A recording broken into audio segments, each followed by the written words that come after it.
आप सभी को मेरा सादर प्रणाम है। आप सभी को मेरा यूट्यूब चैनल अहिल्या की दुनिया में स्वागत है। आज हम गुप्त नवरात्रि की 9वें दिन की कथा सुनेंगे। कथा को अंत तक जरूर सुनिएगा, कथा को बीच में नहीं छोड़ते हैं। चलिए कथा शुरू करते हैं। प्राचीन काल की बात है। एक समय संसार में विद्या, वाणी और भक्ति होते हुए भी मनुष्य के हृदय में अहंकार और भेदभाव बढ़ने लगा था। लोग शुद्ध अशुद्ध, ऊंच नीच और आडंबर को ही धर्म मानने लगे थे। इस स्थिति को देखकर माता लक्ष्मी चिंतित हुई। उन्होंने भगवान विष्णु से कहा, प्रभु, जहाँ भक्ति में भी अहंकार आ जाए वहाँ मैं कैसे वास कर सकती हूँ। भगवान विष्णु समझ गए कि अब लोग को गूढ़ सत्य का बोध करना आवश्यक है। तब उन्होंने माता लक्ष्मी के साथ कैलाश पर्वत जाने का निश्चय किया, जहाँ भगवान शिव और माता पार्वती निवास करते थे। वैकुंठ से प्रस्थान कर विष्णु लक्ष्मी साधारण रूप से कैलाश पहुँचे। उस समय भगवान शिव ध्यान मग्न में थे और माता पार्वती भोजन बना रही थी।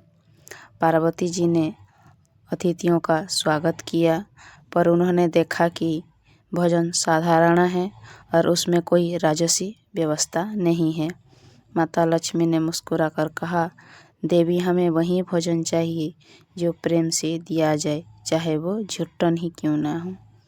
भोजन के बाद जो अन्न शेष बचा वही भगवान शिव का झूठन था। माता पार्वती संकोच में पड़ गई, लेकिन तभी आकाश में दिव्य प्रकाश फैला और माँ मातंगी प्रकट हुई।